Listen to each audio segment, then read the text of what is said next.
안녕하세요, 여러분. 오늘 들려드릴 이야기는 가을 산 위에서 시작됩니다. 매년 똑같이 반복되던 벌초길에서 한 노인이 마주한 것은 30년 전 묻어둔 비밀이었습니다. 지금부터 산 위에 비밀 시작하겠습니다. 구독과 좋아요 꼭 눌러주세요. 가을 햇살이 따뜻하게 내리쬐던 아침이었습니다. 박 노인은 72의 나이에도 여전히 건강한 편이었죠. 낡은 모자를 눌러쓰고 손에는 예전부터 쓰던 낫과 낡은 낫집을 들고 산길로 향했습니다. 매년 이맘때면 어김없이 선산벌초를 나서는 게 박노인의 의식이었어요. 젊었을 땐 아들 둘과 함께 올라갔지만 이제는 몸이 성치 않은 노인 혼자였습니다. 올해는 꼭 같이 가자더니 결국 출장이라네. 세상 바쁘게도 산다. 요즘 젊은 것들은. 혼잣말을 내뱉으며 산 입구에 도착하니 가을바람이 억새를 흔들며 스산하게 지나갔어요. 길 옆 감나무엔 주황빛감이 주렁주렁 매달려 있었습니다. 박노인은 잠시 걸음을 멈추고 나무를 올려다봤죠. 감도 다 익었네. 내 나이도 저감 같구먼. 누가 따가주는 사람도 없고. 허허 웃으며 박노인은 지게를 다시 짊어졌습니다. 산 중턱쯤 오르자 숨이 턱 막혔어요.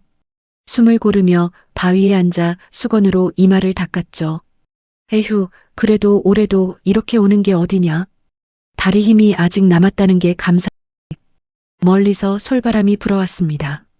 어릴 적 아버지 손잡고 이 길을 오르던 기억이 스쳤어요. 그땐 아버지가 무거운 제상 바구니를 들고 박노인은 뒤에서 허둥지둥 따라오던 꼬마였죠. 그로부터 반세기가 지났습니다.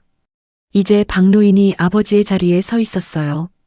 몇 터가 있는 산마루에 다다르자 잡초가 무릎까지 자라 있었습니다. 아이고, 한 해 사이에 이놈의 풀은 왜 이렇게 자라나? 박노인은 낫을 들고 뚝뚝 풀을 베기 시작했어요.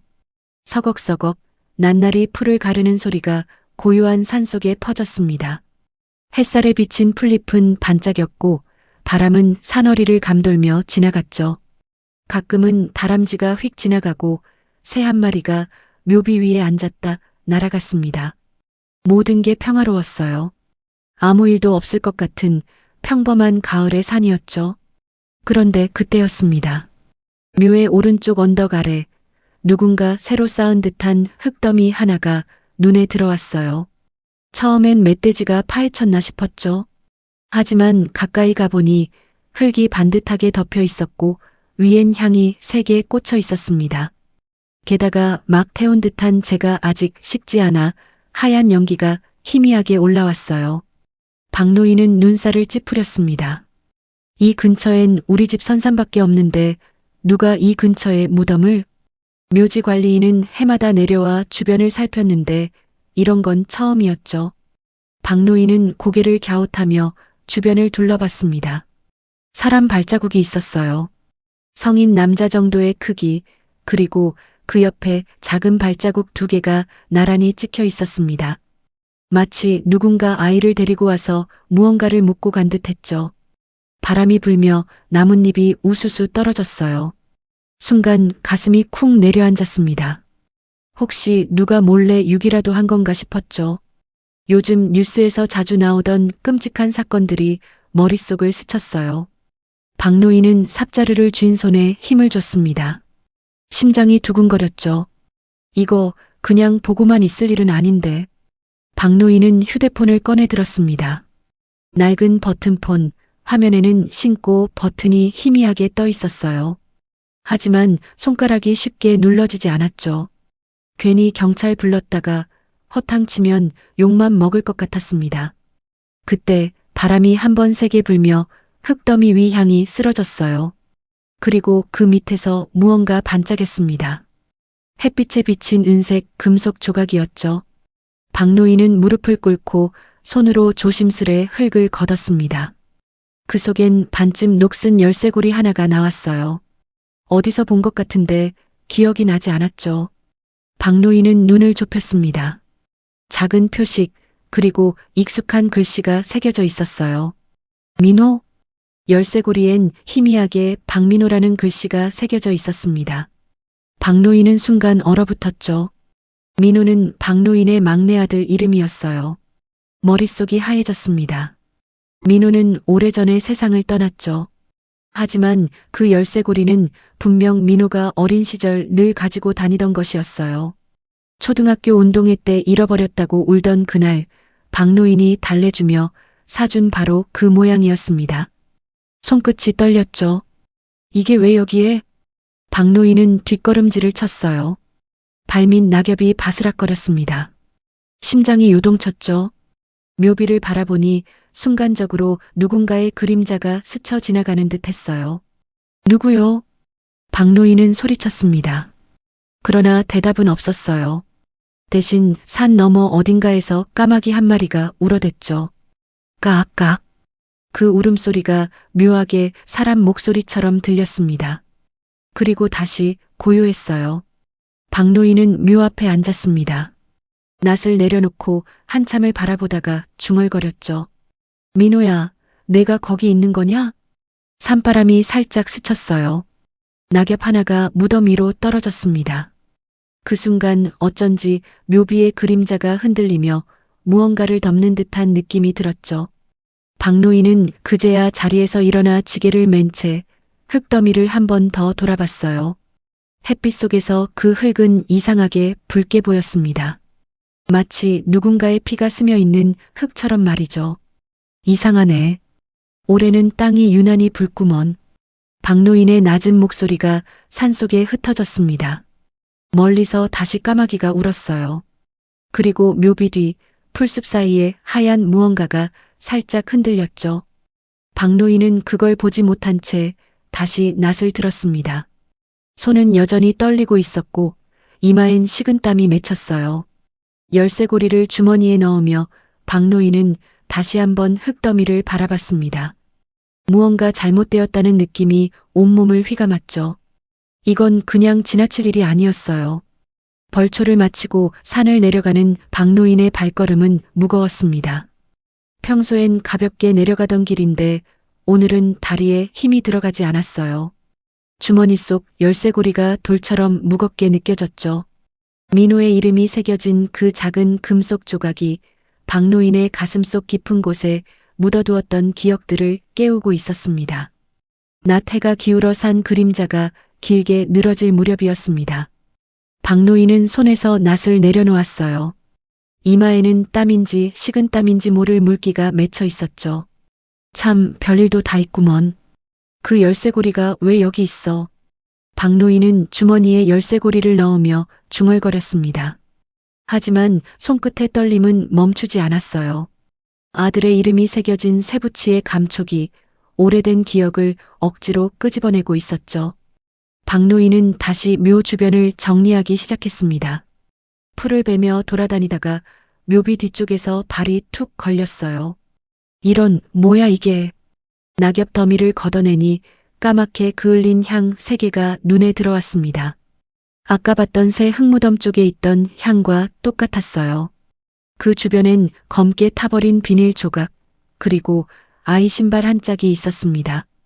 작은 운동화였죠. 하얀색에 앞코엔 만화 캐릭터 그림이 그려져 있었어요. 그걸 보는 순간 박노인의 손끝이 굳어버렸습니다. 민호가 저거랑 똑같은 걸 신었었지. 박노인은 무의식적으로 신발을 들어 올렸어요. 신발 안쪽엔 진흙과 함께 작은 머리카락 한 올이 붙어 있었습니다. 그 머리카락은 햇빛에 반짝이며 박노인의 시야를 먹게 만들었죠. 박노인은 조심스레 신발을 내려놓았습니다. 그리고 묘비 뒤편으로 시선을 옮겼어요. 거기엔 흙이 부분적으로 무너진 자국이 있었습니다. 마치 누군가가 밤새 파헤치다 말고 도망친 듯한 흔적이었죠. 박노인은 무심코 땅을 발로 툭 쳐봤어요. 그러자 흙 속에서 무언가 단단한 것이 딱 하고 부딪혔습니다. 낫으로 조심스레 흙을 헤집자 희미한 나무 손잡이 같은 게 드러났어요. 박노인은 손으로 흙을 털어내며 낮게 중얼거렸습니다. 이건 상자 같은데? 그건 오래된 나무함이었어요. 습기에 썩어 반쯤 부서진 채 묘 옆에 묻혀 있었죠. 박노인이 뚜껑을 들어 올리려는 순간 바람이 세차게 불었습니다. 까마귀가 다시 울었어요. 까악까. 그 소리에 놀란 박노인의 손에서 상자 뚜껑이 딱 소리를 내며 열렸습니다. 안에는 누렇게 바랜 사진 한 장, 그리고 작은 병 하나가 들어 있었어요. 병 안에는 굳어버린 흙덩이와 함께 이름표 같은 것이 있었습니다. 민호 초등학교 2학년. 박노인의 눈이 커졌죠. 이건 우리 민호 이름표잖아. 박노인은 허공을 바라보았습니다. 그럴 리가 없어. 민호는 30년 전에. 말끝이 흐려졌어요. 심장이 빠르게 뛰었습니다. 등줄기를 타고 식은땀이 흘렀죠. 그 순간 산 아래쪽에서 낮은 목소리가 들려왔어요. 아버지. 박노인은 멍하니 그쪽을 바라봤습니다. 누구요? 대답이 없었어요. 대신 바람에 섞여오는 듯한 숨소리, 그리고 낙엽 밟는 소리만 들렸죠. 거기 누구야? 박노인이 소리쳤습니다. 그러자 숲속에서 뭔가 흩어지는 소리가 나더니 고요해졌어요. 한참을 서서 숨을 고른 박노인은 주머니에서 휴대폰을 꺼냈습니다. 이건 이상했어요. 그냥 신고하는 게 맞다고 생각했죠. 신고 버튼을 누르려던 바로 그때였습니다. 박노인의 휴대폰이 갑자기 꺼졌어요. 화면이 꺼지며 검은 반사가 비쳤고 그 안에 박노인의 얼굴 뒤로 누군가의 그림자가 스쳤습니다. 누구요? 박노인은 벌떡 일어나 뒤를 돌아봤어요. 아무도 없었습니다. 나뭇가지가 바람에 흔들리는 소리만 들렸죠. 박노인은 다시 묘 앞에 앉았습니다. 낮게 깔린 구름이 해를 가리며 산이 어두워졌어요. 박노인은 묘비를 쳐다보았죠. 묘비의 글씨는 분명 부친 박영호 지묘라 적혀 있었는데 어째선지 순간적으로 박노식 지묘, 즉 박노인 자신의 이름으로 보였습니다. 눈을 비비고 다시 봤을 땐 원래대로였어요. 하지만 그 짧은 순간 가슴이 얼어붙었죠. 내 눈이 이상해진 건가? 박노인은 다시 흙더미 쪽으로 시선을 돌렸습니다. 아까와 달리 흙 위엔 작은 손자국이 남아 있었어요. 아이의 손바닥 크기만 한 자국이었죠. 그 자국은 묘비 쪽이 아니라 박노인의 방향으로 향해 있었습니다. 이게 언제 생긴 거지? 박노인은 숨을 고르며 그 자국을 손으로 더듬었어요. 그때 손끝에 차가운 무언가가 닿았습니다. 그건 흙 속에서 반쯤 드러난 작은 손가락 한마디였어요. 박노인은 그대로 얼어붙었습니다. 손끝의 감촉이 너무 생생했죠. 박노인은 떨리는 목소리로 중얼거렸어요. 아니야, 나무뿌리겠지. 나무뿌리일 거야.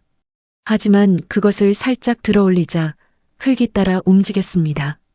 그리고 손가락 끝에 박힌 옛날식 은반지가 반짝였어요. 그 반지엔 작은 글씨로 새겨진 이름이 있었습니다. 민호.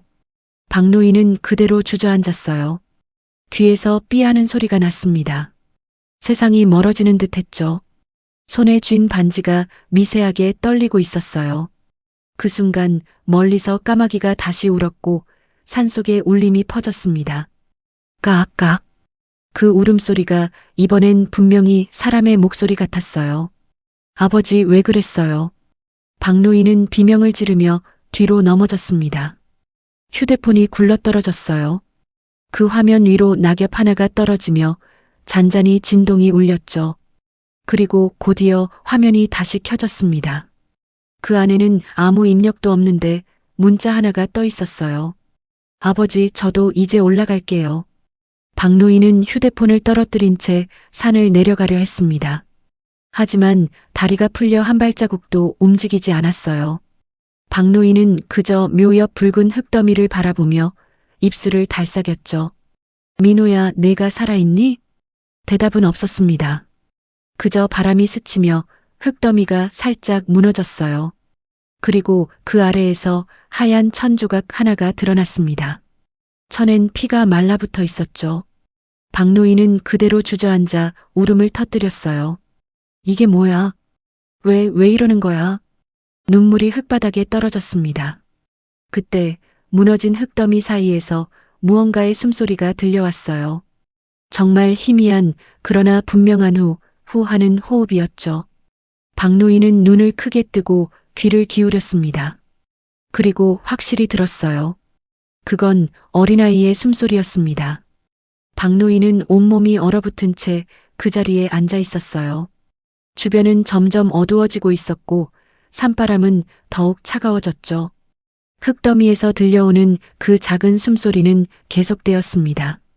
박노인의 손은 여전히 떨리고 있었고 주머니 속 열쇠고리와 손에 쥔 반지는 마치 뜨거운 쇳덩이처럼 무겁게 느껴졌어요. 붉게 물든 저녁 하늘이 산 능선을 덮고 있었습니다.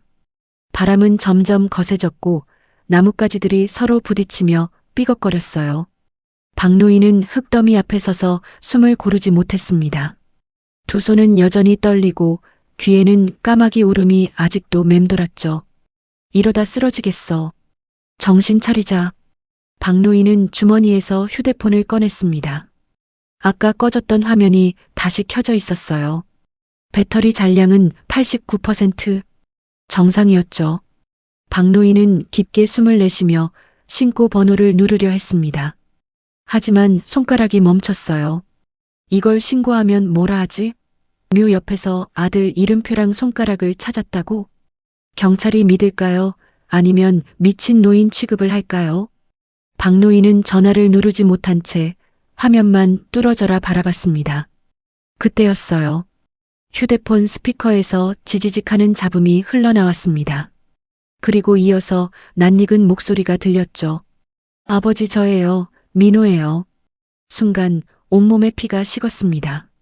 박노인은 얼어붙은 채 휴대폰을 떨어뜨렸어요. 땅에 떨어진 화면은 깜빡이며 자동으로 스피커 통화로 전환됐습니다. 아버지 저 추워요. 낮고 떨리는 아이의 목소리였어요. 30년 전 그 사고 날 마지막으로 들었던 그 목소리였습니다. 그럴 리가. 민호는 벌써. 박노인은 무릎을 꿇었어요. 손끝이 흙에 파묻혔습니다. 숨이 막혔죠. 민호야, 내가 어디 있니? 휴대폰에서 다시 소리가 들려왔습니다. 아버지, 거기 계세요? 그래 나야. 아버지야. 내가 어딨니? 대답 좀 해라. 여기 아버지 뒤에요. 그 순간 등 뒤에서 낙엽 밟히는 소리가 났어요. 박노인은 본능적으로 뒤를 돌아봤습니다. 하지만 아무도 없었어요. 대신 산길 아래로 흩날리는 흙먼지 속에서 흰 그림자 하나가 천천히 숲속으로 사라졌죠. 박노인은 비틀거리며 그쪽으로 다가갔습니다. 민호야, 거기 있지? 아버지가 왔다. 그러나 답은 없었어요. 그저 바람만이 울부짖듯 불어왔습니다. 나뭇가지가 부러지며 산새들이 일제히 날아올랐죠. 그 소리 사이로 또다시 들려왔어요. 아버지, 그날 왜 그랬어요? 박노인은 귓가를 막았습니다. 아니야. 그건 내 잘못이 아니야. 그땐 어쩔 수가 없었어. 하지만 마음속 깊은 곳에서 목소리가 속삭였어요. 정말 어쩔 수 없었나? 그 아이가 울며 매달렸을 때 박노인이 뿌리쳤잖아. 박노인은 고개를 저었습니다. 그만해. 이제 그만 좀. 하지만 목소리는 점점 가까워졌어요. 아버지, 저는 그날 너무 무서웠어요. 아버지가 저를 묻을 때 울고 있었던 거 알아요? 박노인의 눈에서 눈물이 흘렀습니다. 그만, 제발 그만. 박노인이 소리쳤어요. 그러자 휴대폰 화면이 다시 켜지며 자동으로 녹음 파일 하나가 재생됐습니다. 파일 제목은 1989 기록. 박노인은 떨리는 손으로 화면을 눌렀죠. 그게 뭐야? 그런 걸 왜? 녹음 속에서 삽으로 흙을 파는 소리가 들려왔어요. 슥, 슥, 슥. 그리고 낮게 울먹이는 남자의 목소리가 흘러나왔습니다. 미안하다, 민호야. 아버지가 꼭 돈 갚고 다시 데리러 올게. 그 다음엔 아이의 흐느낌이 들렸어요. 아버지 가지 마요. 그 뒤로는 흙이 덮이는 소리만 계속됐습니다. 슥슥슥. 안 돼.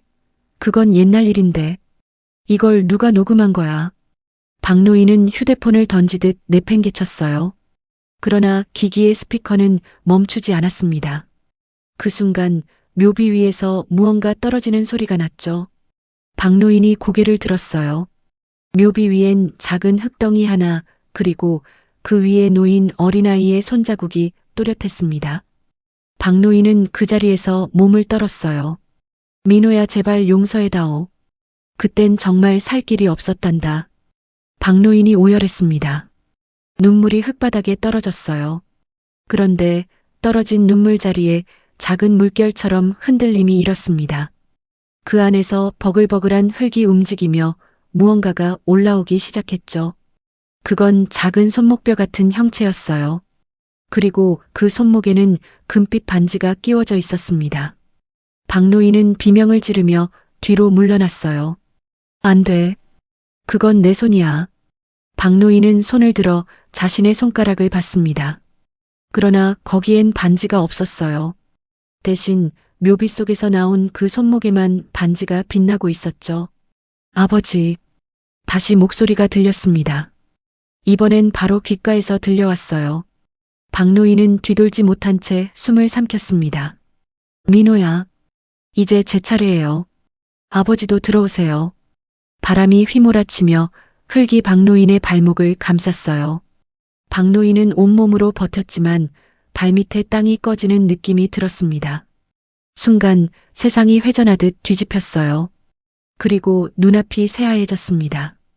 정신을 차렸을 땐 이미 주변이 어두웠어요.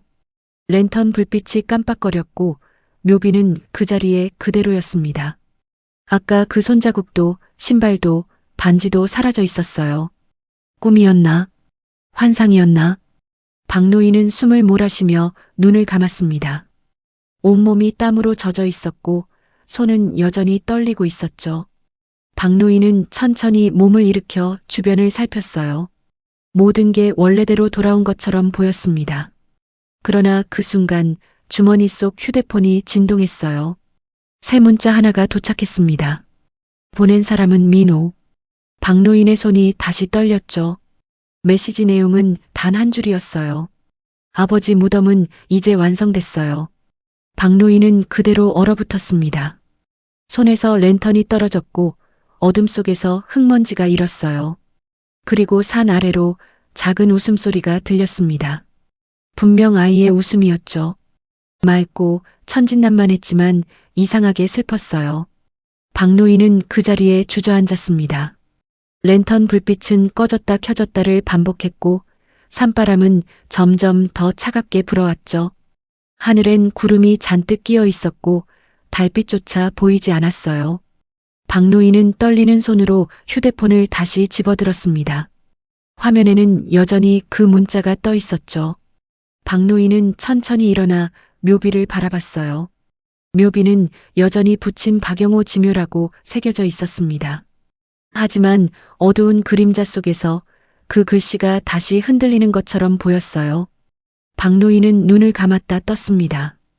이제 정말 집으로 돌아가야 할 때였죠. 하지만 다리는 움직여지지 않았어요. 무언가가 박노인을 이곳에 붙잡아두고 있었습니다. 다음 날 새벽 산 안개가 자욱이 내려앉았습니다. 박노인은 한숨도 자지 못한 채 집을 나섰어요. 거울 속 박노인의 얼굴은 한층 늙어 있었고 눈가에는 깊은 주름이 파였죠. 꿈이었겠지. 다 꿈이었을 거야. 박노인은 스스로 중얼거리며 모자를 눌렀었습니다. 하지만 주머니 속 휴대폰은 여전히 켜져 있었고 화면에는 마지막으로 받은 메시지가 그대로 떠 있었어요. 민호, 아버지 무덤은 이제 완성됐어요. 박노인은 떨리는 손으로 휴대폰을 껐습니다. 망할 놈의 장난 같은 소리. 다 내 착각이야. 그러나 마음 한켠이 알았어요. 그건 장난이 아니라 부름이었습니다. 산길은 어제보다 더 조용했어요. 풀잎엔 이슬이 맺혀 있었고 바람은 거의 없었습니다. 까마귀조차 울지 않았죠. 박노인은 조심스레 발걸음을 옮기며 어제의 자리를 찾아 올라갔어요. 그런데 이상했습니다. 어제 분명 있었던 붉은 흙더미가 보이지 않았어요. 묘비 주위는 깨끗했고 풀잎 하나 눕지 않은 상태였죠. 이럴 리가 없는데. 박노인은 주변을 살폈습니다. 향이 타던 자리도 신발도 아무 흔적도 없었어요. 마치 모든 게 누군가 치워간 듯 말끔했습니다. 심장이 쿵 내려앉았죠. 어제 본 게 진짜였을까? 박노인은 묘비를 바라봤어요. 어제는 박영호 지묘라 새겨져 있던 글자가 오늘은 이상하게 보였습니다. 아침 햇살이 비치는 각도에 따라 묘비에는 다른 이름이 떠오르고 있었어요. 박노식 지묘. 박노인의 이름이었습니다. 박노인은 눈을 비비며 다시 봤어요. 그러나 이번엔 분명했습니다. 묘비에 새겨진 이름은 이제 완전히 박노식이었죠. 이건 장난이야. 누가 장난친 거야? 박노인은 손으로 묘비를 문질렀습니다. 돌가루가 손끝에 묻어났어요. 그러나 아무리 문질러도 이름은 지워지지 않았습니다. 누가 이런 짓을? 박노인의 목소리가 떨렸어요. 그러다 불현듯 묘비 밑이 약간 솟아오른 것이 눈에 들어왔습니다. 박노인은 무릎을 꿇고 손으로 흙을 헤쳤어요. 그 속에서 검은 비닐 조각 하나가 나왔습니다. 비닐 안에는 낡은 신문지와 편지 봉투가 들어 있었어요. 신문의 날짜는 1989년 10월 4일이었습니다. 초등 2학년생 실종 나흘째 경찰 수색 중. 박노인은 손이 굳은 채로 그 기사를 바라봤어요. 작은 얼굴 사진. 어린 민호의 환한 미소가 거기 있었죠. 그 아래에는 아버지 박노식 씨 경찰 조사 중이라는 글자가 있었습니다. 박노인은 신문을 덮으며 입술을 떨었어요. 이걸 누가 여기에 묻은 거지? 편지 봉투를 열었습니다. 안에는 노랗게 바랜 종이 한 장이 들어 있었어요. 글씨는 어눌하고 삐뚤빼뚤했죠. 아버지, 그날 추웠어요. 그래도 아버지가 다시 올 줄 알았어요. 그래서 울지 않았어요. 이제 괜찮아요. 아버지도 이쪽으로 오세요. 박노인은 종이를 떨어뜨렸습니다. 이건 말이 안 돼. 민호가 썼을 리가 없잖아. 박노인은 숨을 몰아쉬며 고개를 저었어요. 그러나 눈가에는 눈물이 맺혔습니다. 박노인은 두 손으로 머리를 감싸쥐었죠. 내가 내 손으로 그 아이를. 그때 묘비 뒤쪽에서 낯익은 향 냄새가 났습니다. 박노인은 천천히 고개를 들었어요. 묘비 뒤에는 어제 봤던 흙무덤이 다시 생겨 있었습니다. 밤새 누군가 흙을 새로 덮은 듯 표면이 매끈했어요. 그리고 그 위에는 하얀 천조각 하나가 얹혀 있었죠. 그 천에는 누렇게 변색된 핏자국이 퍼져 있었습니다. 그만해. 이제 그만. 박노인이 중얼거렸어요. 그 순간 흙무덤이 미세하게 흔들렸습니다. 박노인은 숨을 삼켰죠. 바람이겠지. 바람 때문이야. 하지만 바람은 불지 않았어요. 흙 위에서 작은 손가락 하나가 천천히 올라왔습니다. 그 손가락은 공기를 가르며 천천히 박노인 쪽으로 향했어요. 박노인은 비명을 삼키며 뒷걸음질 쳤습니다. 안 돼. 제발 그만. 하지만 그 손가락이 완전히 드러나자 그 위에서 작은 목소리가 흘러나왔어요. 아버지, 여기 있어요. 그 목소리는 너무도 선명했습니다. 박노인은 손으로 귀를 막았지만 소리는 머릿속에서 울렸죠. 아버지, 이제 제 무덤 돌려주세요. 무슨 소리야? 넌 죽었잖아. 아니요, 아버지가 저를 묻었잖아요. 그날 밤 비 오던 날 산 밑 움막에서. 기억 안 나세요? 박노인은 눈을 질끈 감았습니다. 그날의 기억이 번개처럼 스쳤어요. 빗독촉에 쫓기던 날 민호가 감기에 걸려 열이 심했지만 약을 살 돈도 없었습니다. 박노인은 술에 취해 아이를 들쳐 업고 산 밑 움막으로 갔어요. 그리고 조금만 기다려 아버지가 곧 돌아올게라는 말을 남기고 그 자리를 떠났죠. 그게 마지막이었습니다. 다음 날 아이는 싸늘하게 식어 있었고 박노인은 공포에 질려 보험금을 노리고 시신을 묻었어요. 그 후로 30년 박노인은 그 일을 꿈속에서도 부정하며 살아왔습니다. 하지만 지금 그 묘 앞에서 모든 거짓이 무너지고 있었어요. 박노인의 이름이 새겨진 묘비, 아이의 손가락, 그리고 편지 한 장. 모든 게 한 가지를 말하고 있었습니다. 이 묘는 아버지의 거짓을 묻은 자리고 이제 그 거짓이 아버지를 묻을 차례입니다. 박노인은 주저앉았어요. 하늘은 이미 붉게 물들고 산새는 울음을 멈췄습니다. 박노인은 마지막으로 묘비를 바라보았죠. 그리고 낮게 중얼거렸어요. 민호야, 미안하다. 정말 미안하다. 그 순간 묘비의 이름이 다시 흐릿하게 변했습니다. 박노식에서 박민호로. 묘비가 아이의 이름으로 바뀌는 동안 박노인은 천천히 눈을 감았어요. 박노인의 어깨 위로 낙엽이 하나둘 떨어졌습니다. 그리고 산은 다시 고요해졌죠. 단 한 마리 까마귀도 울지 않았어요. 박노인은 그 자리에 무릎을 꿇은 채 흙무덤을 바라보며 오랜 시간 움직이지 않았습니다. 마음속 깊은 곳에 묻어두었던 죄책감이 이제 온몸을 짓누르고 있었죠. 바람 한 점 없는 산속이었습니다.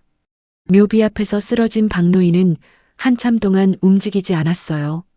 박노인의 손끝엔 여전히 흙이 묻어 있었고 입술은 바짝 말라 있었습니다. 눈꺼풀 너머로 빛이 번쩍거렸죠. 그리고 그 빛 속에서 누군가의 목소리가 들려왔어요.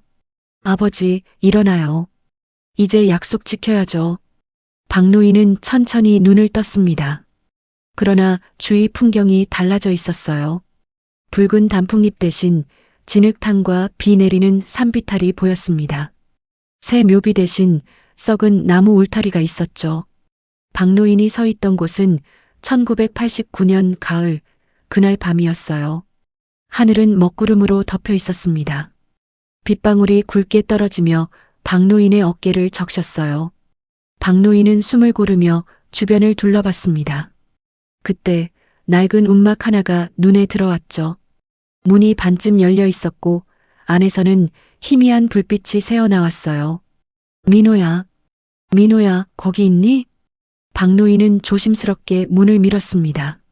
안에는 낡은 이불 한 채와 허름한 등잔불, 그리고 작은 몸뚱이가 누워 있었어요. 민호였습니다. 민호의 얼굴은 창백했고 입술은 파랗게 질려 있었죠. 조그만 손이 이불 끝을 잡고 있었어요. 박노인은 무릎을 꿇고 아이의 얼굴을 어루만졌습니다. 민호야, 아버지가 왔다. 이제 괜찮아. 곧 약도 사고 밥도 사줄게. 박노인은 아이를 품에 안았어요. 하지만 아이의 몸은 싸늘했습니다. 숨소리 하나 들리지 않았죠. 민호야? 박노인은 아이의 뺨을 흔들었어요. 민호야, 민호야. 아무 대답이 없었습니다. 박노인의 두 눈에서 눈물이 흘러내렸어요. 박노인은 아이를 끌어안은 채 울부짖었습니다. 내가 잘못했어. 그날 일도, 이 모든 것도 다 내 탓이야. 밖에서는 천둥 소리가 쾅 울렸어요. 비는 점점 거세졌습니다. 박노인은 이성을 잃은 채 아이를 끌어안고 밖으로 나왔죠. 이럴 순 없어. 이렇게 보내면 안 돼. 박노인의 손에는 삽이 들려 있었어요. 몸은 자동으로 움직였습니다. 손끝은 흙을 파고 있었고 땀과 빗물이 섞여 흘러내렸죠. 슥, 슥, 슥. 삽질 소리가 빗소리 사이로 묘하게 섞였어요. 박노인은 손바닥으로 얼굴을 닦았습니다. 눈앞이 흐려졌어요. 그때 누군가 뒤에서 박노인을 불렀습니다. 아버지. 박노인은 뒤돌았어요. 거기엔 분명 죽은 아이가 서 있었습니다. 비에 젖은 하얀 옷, 맨발, 그리고 민호 특유의 미소.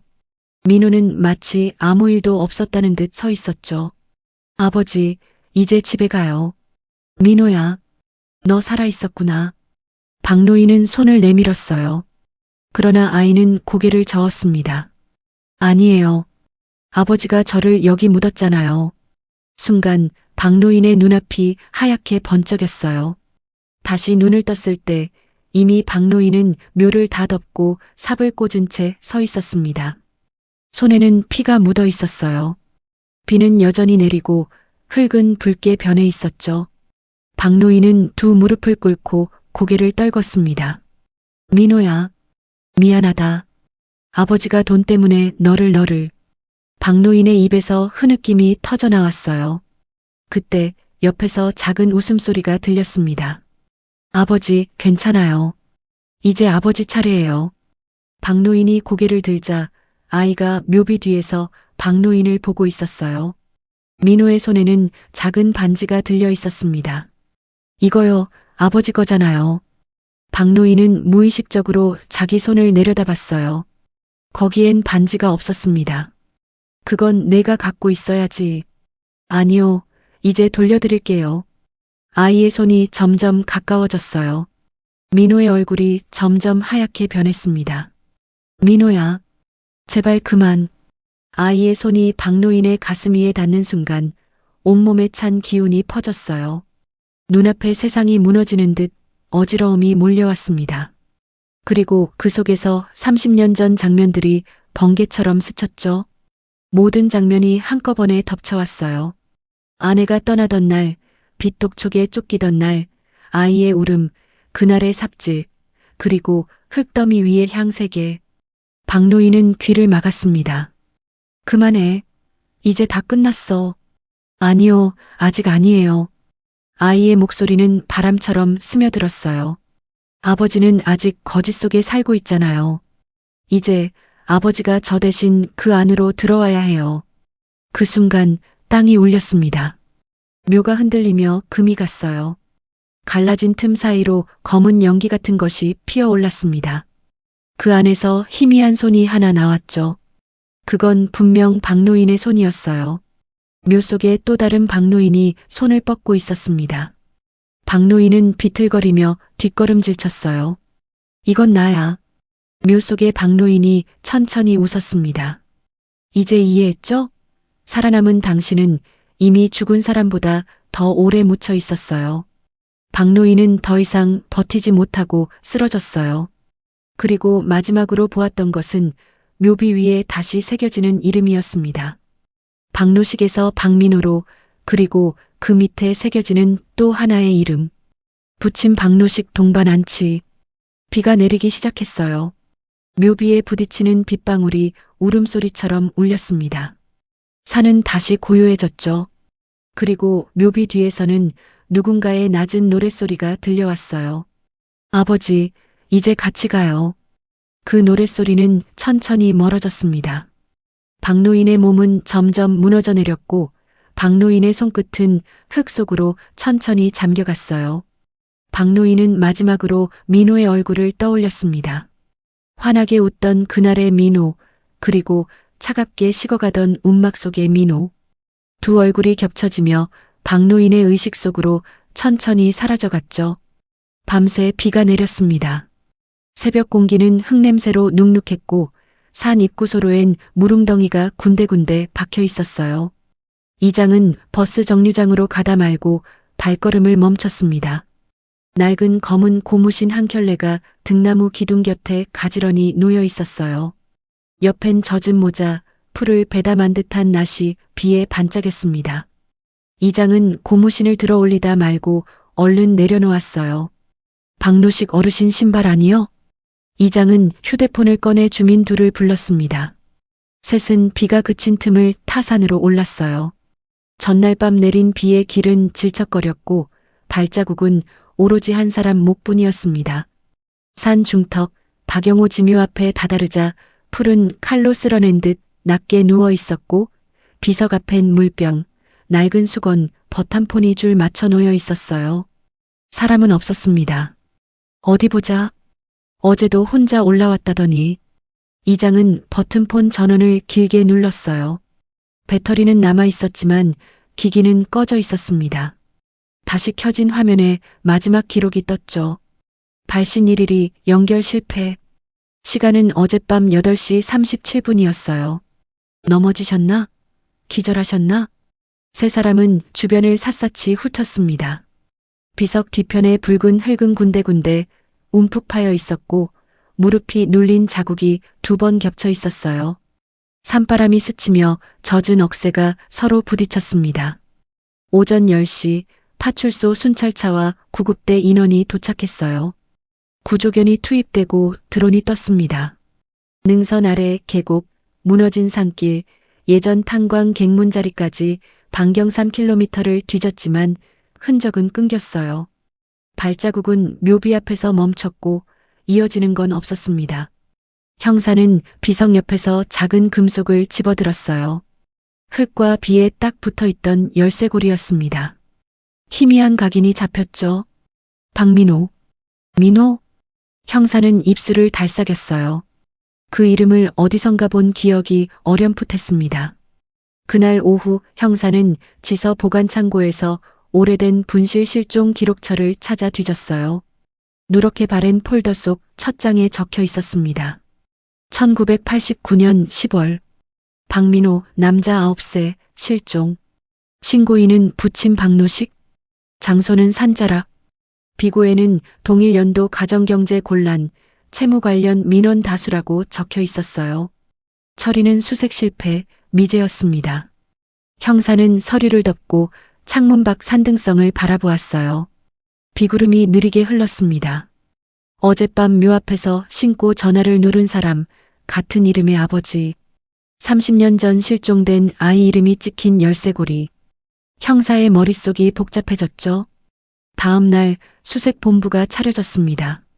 토목 장비로 주변 집안을 두드려 공동 여부를 확인하고 지표투과 레이더가 묘비 전면 1m 지점에서 비정상 반사파를 찍어냈어요.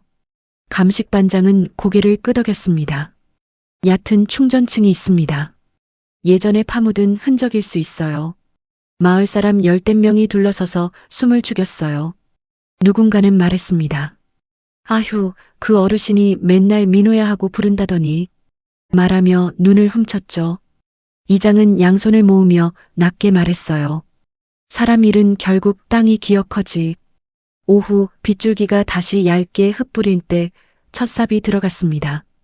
흙을 20cm쯤 걷자 젖은 천 조각이 나왔어요. 시커멓게 변색된 천 아래에서 드러난 건 작고 단단한 것, 매끈한 곡류를 가진 백색 조각이었습니다.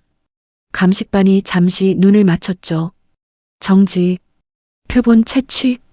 현장은 조용했어요. 산새도 울지 않았습니다. 형사는 메모장에 한 줄을 더 적었어요. 유해 추정, 아동 가능성, 추가 발굴 필요.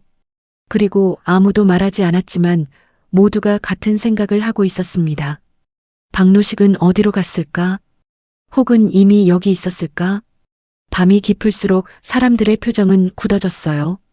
박노식의 큰아들 박진수는 연락을 받고 현장에 도착했지만 말수가 없었습니다. 형사가 물었죠. 아버님께서 어제 누구와 통화하셨는지 기억나십니까? 요 며칠 저한텐 전화를 안 하셨어요. 그 대신 아버지가 제게 사진 하나를 보냈습니다. 박진수가 내민 휴대폰엔 묘비 앞에 내려놓인 하얀 국화 한 송이 사진이 있었어요. 전송 시각은 어젯밤 7시 12분이었습니다. 사진 아래엔 한 문장이 붙어 있었죠. 내가 벌초했으니 이젠 마음을 베어야겠다. 형사는 그 문장을 여러 번 읽었어요. 마음을 베다. 형사는 고개를 들었습니다. 비석 앞 흙은 삼날이 여러 번 다녀간 듯 결이 고르게 나 있었어요. 누군가 정성껏 다듬고 그 앞에 오래 앉아 있었던 자리였죠. 무릎 자국 둘 사이엔 작은 동전 두 잎이 반쯤 묻혀 있었습니다. 감식반이 꺼내보니 1989년자 10원짜리였어요. 그 해네요. 누군가가 낮게 말했습니다. 해가 기울 무렵 헬기 소리가 머리 위를 스쳤어요. 투입된 열화상 카메라는 사람 체온을 잡지 못했습니다.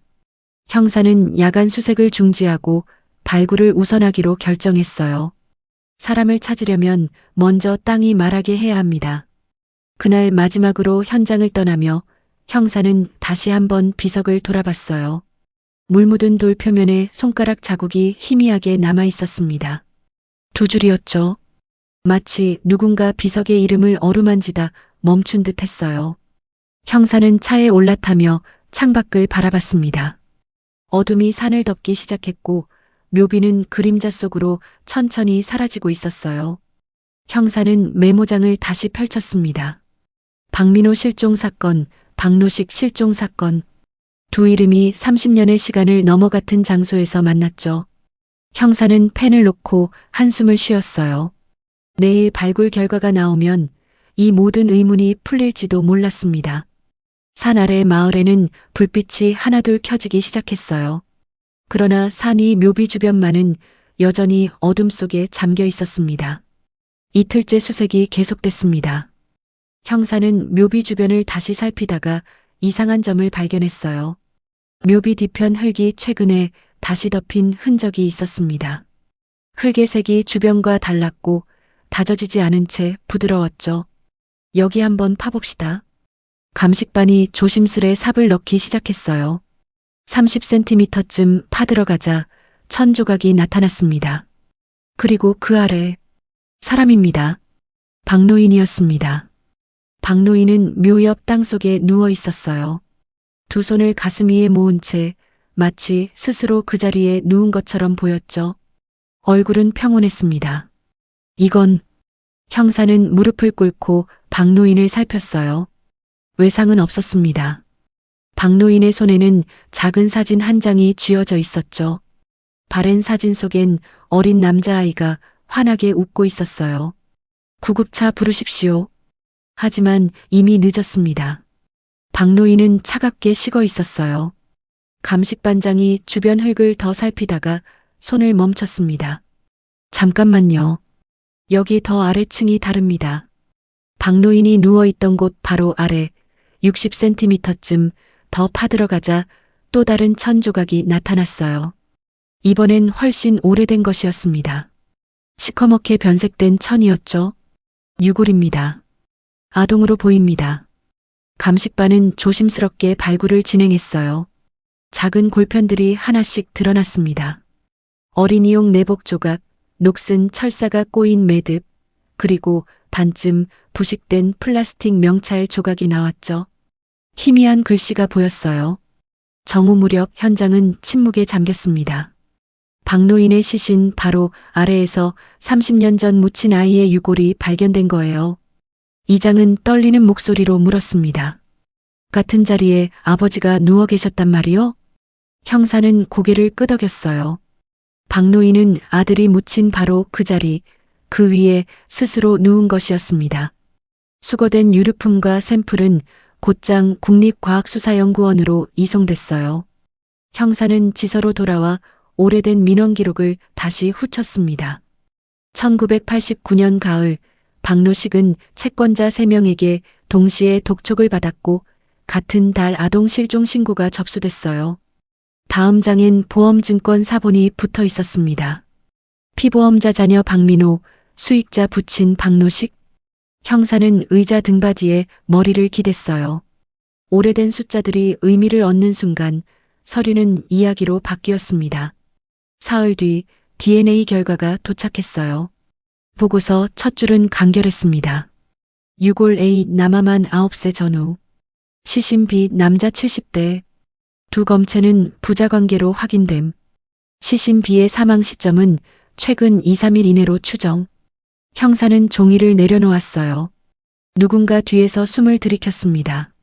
그럼 아버지가 스스로. 형사는 고개를 끄덕였어요. 묘 앞에서 신고 전화를 눌렀지만 마음을 바꾸고 아들 곁에 눕는 쪽을 택한 겁니다. 부검 결과 박노인의 사인은 저체온증과 신부전이었어요. 외상은 없었습니다. 박노인은 스스로 땅을 파고 그 안에 누워 천천히 눈을 감았던 거예요. 그날 오후 형사는 박노식의 큰아들 박진수를 다시 불렀습니다. 박진수는 말없이 의자에 앉아 손을 꼬았어요. 형사가 조심스레 물었죠. 어릴 적 동생 일 아버지에게 들은 적 있습니까? 없었습니다. 다들 산에서 잃었다고만 했죠. 아버지는 술만 드시면 민호야 하고 부르셨어요. 어린 마음에 그게 싫었습니다. 근데 요즘엔 이해가 됩니다. 형사는 박진수에게 버튼폰과 열쇠고리를 내밀었어요. 이건 아버지가 있던 곳에서 나왔습니다. 박진수는 열쇠고리를 오래 보았습니다. 그리고 낮게 말했죠. 이거 제가 초등학교 때 같이 뽑은 뽑기 장난감이에요. 민호가 항상 끼고 다녔죠. 박진수의 어깨가 작게 떨렸어요. 발굴 현장에선 마지막 정리가 진행됐습니다.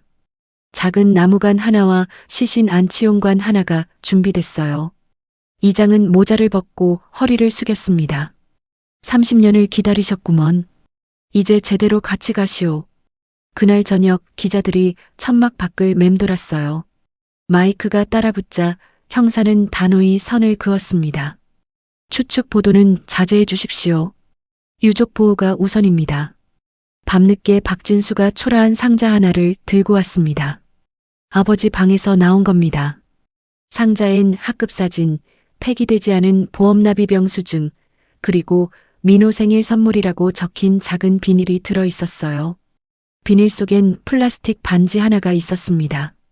형사는 조용히 상자를 닫았죠. 장례는 합장으로 진행될 겁니다. 절차는 우리가 도와드리겠습니다. 합장식 날 마을 교회종이 느리게 울렸어요. 주민 대표가 추도사를 읽었습니다. 가난은 죄가 아니나 죄를 낳기도 합니다. 우리는 오늘 비난보다 배움을 택합니다. 박진수는 비석 앞에서 절을 올렸어요. 박진수는 마지막으로 열쇠고리를 비석 아래에 내려놓았습니다. 바람이 그것을 살짝 굴렸죠. 저녁 사건 기록을 마감하던 형사는 결재선 아래에 한 줄을 덧붙였어요. 파기 금지, 교육 자료로 보존. 형사는 생각했습니다. 누군가에겐 낡은 사건이 누군가에겐 내일의 경고가 될 수 있다고요. 형사의 기록엔 이렇게 남았습니다. 사건 개요. 1989년 아동 실종 미제, 2025년 유골 및 시신 발견으로 종결. 원인, 아동 사망 후 부친의 은폐 및 30여 년 후 자진 동반 안치. 동기, 경제적 공군과 장기 죄책감. 합장 허가가 떨어졌습니다. 마을 어기 꽃집에서 국화 2다발이 배달됐고 읍사무소에서 비석 문안을 검토했어요. 부박로식 1939년에서 2025년, 자, 박민호 1980년에서 1989년. 같은 흙, 같은 피, 이제 같은 곳에. 비석이 세워지는 날 가을 바람이 높았습니다. 주민 몇이 조용히 모여 향을 세웠어요. 형사는 마지막으로 현장을 바라본 뒤 모자를 벗었습니다. 그리고 형사 자신에게도 들리지 않을 만큼 낮게 말했죠. 이제 땅이 말을 다 했다. 사건이 종결된 지 1년이 흘렀습니다. 봄 기운이 오르는 4월, 산길 초입에 진달래가 환했어요. 비석 주변엔 새풀이 얌전하게 올라왔고 마을은 여느 때처럼 평범했습니다. 그러나 그 평범함 속에서 사람들은 그 묘를 지날 때 잠시 걸음을 늦추곤 했어요. 같은 흙, 같은 피, 이제 같은 곳에. 작은 문안이 사람들의 속도를 낮췄습니다. 읍사무소는 묘역 정비 지원 사업을 공고했어요. 제초제 대신 수작업, 소등 후 취사 금지, 폐비닐 반입 금지. 공고문 아래엔 이번 사건을 계기로 마련된 유가족 심리 지원 안내가 붙었습니다. 박진수는 안내 창구 의자에 앉아 조용히 서류를 작성했어요. 담담해 보였지만 박진수의 손등엔 근육이 미세하게 떨렸죠. 장례 후 집을 조금 정리했습니다. 박진수가 형사에게 말했어요. 아버지 방에 편지가 있더군요. 주소 없는 편지. 민호에게. 내용은 미안하다는 말뿐이었습니다. 형사는 고개를 끄덕였습니다. 그 편지는 이제 전달된 거나 다름없습니다. 봄비가 스며든 하루 마을 청년 둘이 자원봉사로 묘지 주변을 손봤어요. 잔도를 주워내고 경계목을 반듯하게 세우고 흘러내린 흙을 포대에 담았습니다. 청년 하나가 말했죠. 예전 같으면 귀신 얘기부터 꺼냈을 텐데 요샌 다들 말이 조심스러워졌어요. 다른 청년이 대답했습니다. 사람 일이지 귀신 일이겠냐. 그날 오후 초등학교 현장학습팀이 숲길을 따라 올라왔어요. 상과 공존 수업의 일부였습니다. 교사는 아이들이 묘역에 가까워지자 발걸음을 낮추게 했어요. 여긴 실제 사건이 있었던 곳이야. 함부로 떠들면 안 돼. 아이들 중 한 명이 손을 들었습니다. 선생님, 왜 풀을 베는 걸 벌초라고 해요? 교사는 잠시 생각하다 답했어요. 한자어로 벌은 베다, 초는 풀. 풀을 베는 일이지만 사실은 마음을 정돈하는 의식이기도 해. 해가 서쪽으로 기울 무렵 박진수가 혼자 산을 올랐습니다. 박진수의 손엔 작은 낙과 국화 1다발이 들려 있었어요. 비석 앞에 앉아 풀을 한 줌씩 조심스레 베었습니다. 낱날이 풀을 스칠 때마다 사각사각 낮고 건조한 소리가 났어요. 박진수는 숨을 고르며 말했죠. 아버지, 오늘은 제가 합니다. 내년에도 그 다음 해에도. 주머니에서 작은 금속을 꺼냈어요. 낡은 열쇠고리였습니다. 박민호.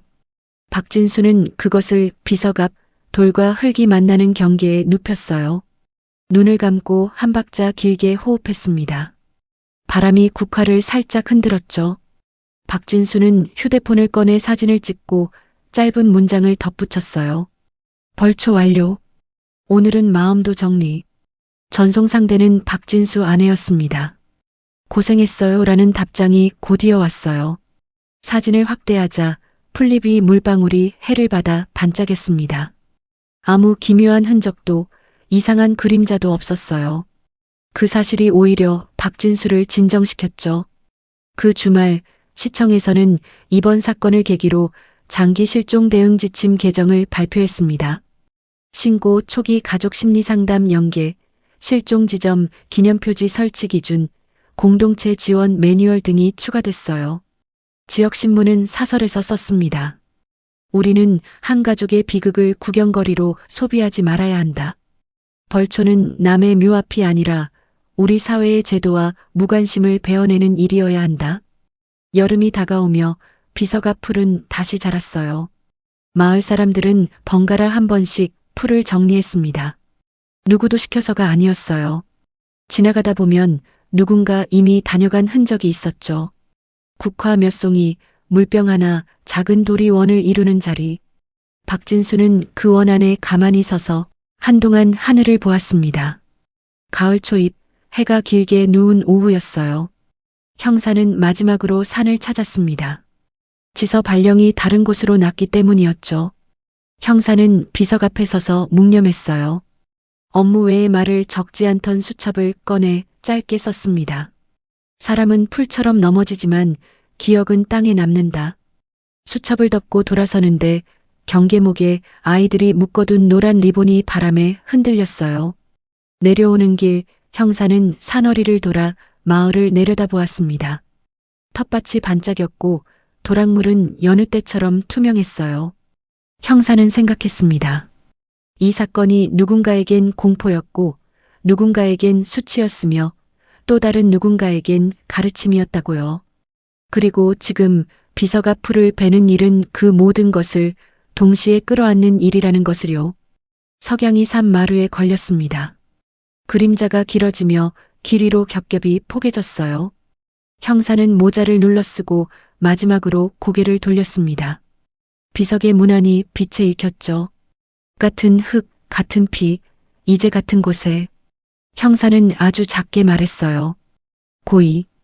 밤이 되어도 산은 조용했습니다. 들개 울음도 이상한 소리도 없었어요. 다만 풀벌레 소리와 멀리 마을 방송에서 흘러나오는 저녁 인사만이 거리를 채웠죠. 그 소리마저 잦아들자 산은 어둠에 눕고 돌과 흙과 잔뿌리가 서로의 체온을 나눴습니다. 어느새 이곳은 비극이 아니라 기억의 자리였어요. 그리고 내년 봄이면 누군가는 다시 낫을 들고 이곳을 찾을 것입니다. 그때도 이름은 바뀌지 않을 거예요. 바뀌어야 할 건 우리 쪽 마음이라는 걸 모두가 알았죠. 며칠 뒤 초등학교 앞 게시판엔 실종 예방 교육 주간 안내가 붙었어요. 하단엔 작은 문장이 있었습니다. 기억은 말해져야 사라지지 않습니다. 수업을 마치고 집으로 가던 아이가 아버지 손을 잡고 물었어요. 아빠, 벌초는 꼭 해야 해? 아버지는 웃으며 대답했습니다. 그래, 해야지. 잊지 않기 위해. 박진수는 다시 산을 올랐습니다. 이번엔 아내와 함께였어요. 두 사람은 비석 앞에서 잠시 조용히 섰습니다. 바람이 지나가자 풀잎이 한 방향으로 고개를 숙였죠. 박진수는 낫을 들고 천천히 풀을 베기 시작했어요. 아내는 옆에서 베어진 풀을 모았습니다. 두 사람은 말없이 일했죠. 해가 기울 무렵 묘 주변은 깨끗해졌습니다. 박진수는 비석에 물을 뿌리며 말했어요. 아버지, 민호 삼촌, 내년에도 올게요. 두 사람은 산을 내려갔습니다. 뒤돌아보니 비석이 석양빛에 물들어 있었어요.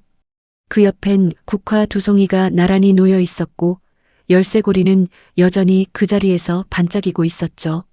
산은 다시 고요해졌습니다. 새들이 돌아와 나뭇가지에 앉았고 풀벌레들이 노래를 시작했어요. 모든 것이 제자리로 돌아온 듯 했습니다. 박노인과 민호가 함께 잠든 이 땅은 이제 더 이상 비밀의 장소가 아니었어요. 기억의 자리이자 용서의 자리이자 배움의 자리였습니다. 그리고 무엇보다 사랑의 자리였죠. 밤이 깊어가며 달빛이 비석을 비췄습니다. 같은 흙, 같은 피, 이제 같은 곳에. 그 문장은 달빛 속에서도 또렷했어요. 바람이 한 번 더 불며 풀잎을 흔들었습니다. 그리고 산은 긴 밤을 맞이했죠. 평온하고 조용하고 따뜻한 밤이었습니다. 벌초는 단순히 풀을 베는 게 아닙니다. 마음을 정돈하고 기억을 이어가는 일입니다. 오늘도 시청해 주셔서 감사합니다. 다음 이야기에서 또 뵙겠습니다. 구독과 좋아요, 그리고 여러분의 이야기도 댓글로 들려주세요. 안녕히 계세요.